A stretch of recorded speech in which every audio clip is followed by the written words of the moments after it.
I wanted to do this video because something was brought to my attention by some people on, believe it or not, social media, and I thought this was a very weird kind of time for this to happen, but it happened, and it was such a good point that I really felt like I needed to talk about it because, when you try to convey something, it's always hard to do unless you have some kind of way to convey something that people everywhere can kind of understand. And so that's kind of what I'm doing with this right now, is I'm trying to explain that, hey, this is why this is a situation that we're kind of dealing with, and how we can kind of compare it to something to make people kind of understand it, because I just feel like if you have an analogy, it's much easier to do with that. So I want to get started on that. So I think that this would be the perfect way to get into this, and as always, I'm gonna ask you guys to go ahead and slap that like button.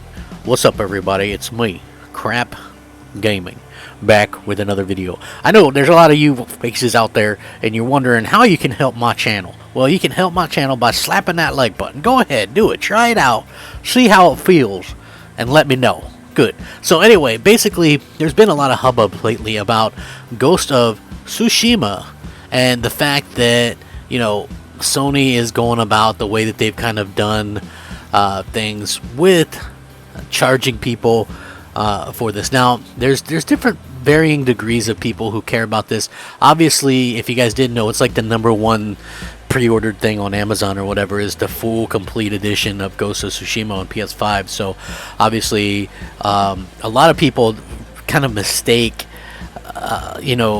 what's going on with Twitter and that little bubble with like the entirety of the world or whatever. It's like when Xbox fanboys go on and on about how Xbox is on a comeback, and look at all the people talking positively about it, and you look at the sales and you just see PlayStation 5 still like absolutely crushing it.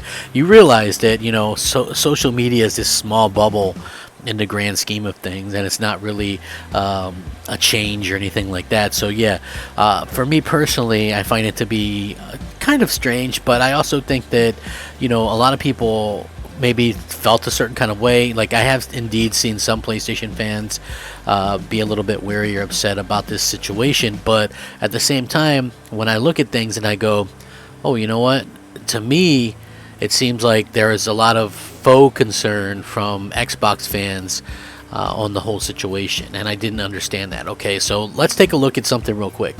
If you look at the way that Microsoft does things, right, they do the whole quote-unquote smart delivery thing. They don't have any games. They haven't released a first-party game this entire year so far. They haven't released a AAA in almost 2 years now. So with that being said, I think the onus is on them to provide something to people in the interim, and the thing that they are doing is offering these upgrades to games, and not all studios do that, right? Like Call of Duty, that's a $70 game on current gen, $60 on last gen. Battlefield, same situation, $70 on current, $60 on last gen. Obviously NBA 2K, same situation, $70 on current gen, $60 on last gen. FIFA, same thing. Madden, same thing. Other games, same thing. Okay, so the way that Xbox fans were kind of reacting, and YouTubers and stuff like this, was that there's a $10 fee from going to charge from last gen to current gen. Now, is that the same for all the games I just listed? Does that mean all Xbox fanboys are going to avoid all those games that I just mentioned, because it looks like there's a $10 fee from going from last gen to this gen, so there's a $10 upgrade, right? Because that seems to be the big complaint about Ghost of Tsushima. Okay, it is a $30 PS5 expansion and a $20 PS4 expansion. Now, people are trying to argue that PS5 enhancements are behind a $10 paywall, but doesn't that mean that all of those other games that I just previously listed are behind a $10 paywall as well? And does that mean that Xbox fans aren't going to buy any of those games? Right? Like, to me, it's a bunch of nonsense. First of all, there is no option just to get next-gen enhancements for $10. There is only, bottom line is, they want you to pay $30 full for the PS5 version, $20 for the PS4 version. That's it. You can upgrade to the PS5 version from the PS4 version, but bottom line is you're spending $30 for that, right? There is no just, okay, pay $10 and get the better graphics, better whatever. There is no option to just pay for that. You have to get the entire expansion. And a lot of people are kind of like out like saying, it's not worth it, that Sucker Punch is trying to rip people off. And I even did a video about this. It's so funny because Sucker Punch went above and beyond with that game. This isn't just a typical game that takes 20 hours to beat or anything like that. This game could take upwards, depending on how fast you are or how many side quests you want to do, 50, 60 hours easy to beat this game. They also added in a completely free and quite amazing multiplayer with Legends. They've also updated the game plenty. They're also offering even more game modes and things like that. And then to top it off, they're offering this huge expansion for a very reasonable price, I feel, and people are just kind of freaking out about it. And the people that are freaking out about it, saying it's not worth it because, you can get something better elsewhere. And shout out to Optimus Code and shout out to Odie on Twitter, social media. These guys kind of nailed it, okay?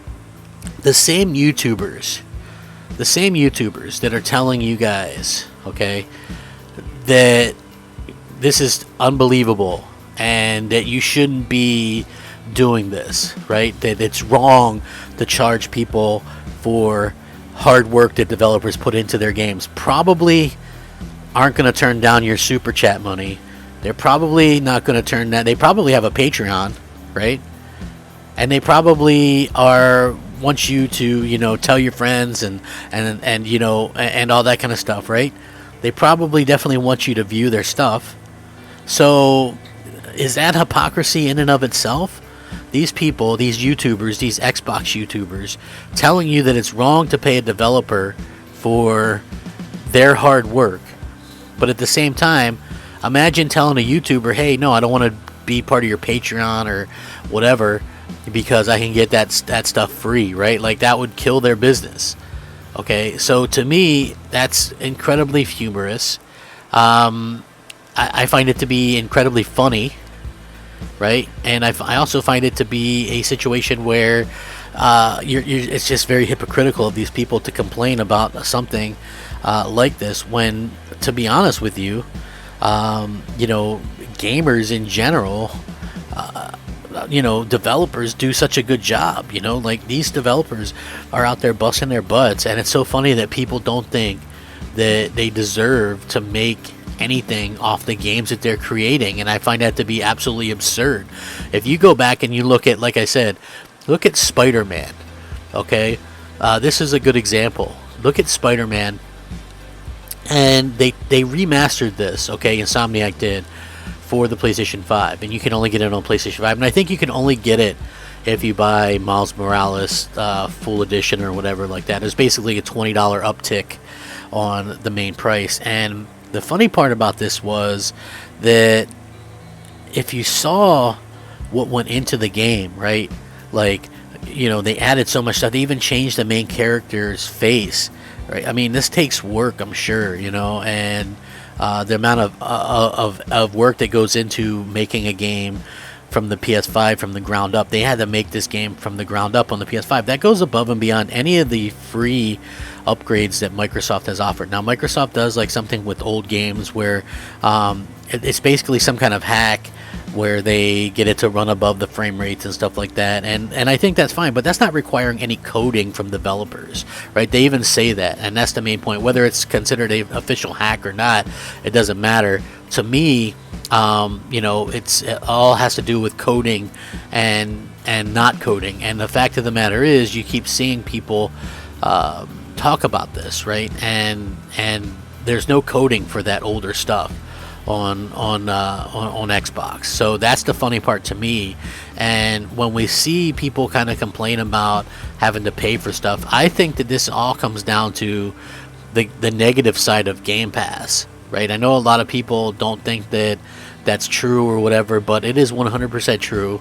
The negative side of Game Pass is a legit thing, and this whole entitlement aspect is a legit thing. So we keep seeing people complain about this, and a lot of it is Xbox fans, but these same Xbox fans, to be honest with you, absolutely love and have Patreons and want you to support their channel and give them super chats and revere them and things like that, when you could get that same thing for free someplace else. Now, if you ever mention that to them, they would probably be like, oh man, no, don't do that. You know what I mean? But you know, very rarely do you get any honesty from any of these people to begin with. So just something worthwhile, and that I wanted to kind of talk about. You know, let me know what you guys think, man. Are you guys think that this is a you know, a big deal or not? Sound off in the comment section. Thanks for watching. Rack 'em up. Crap Gamer out.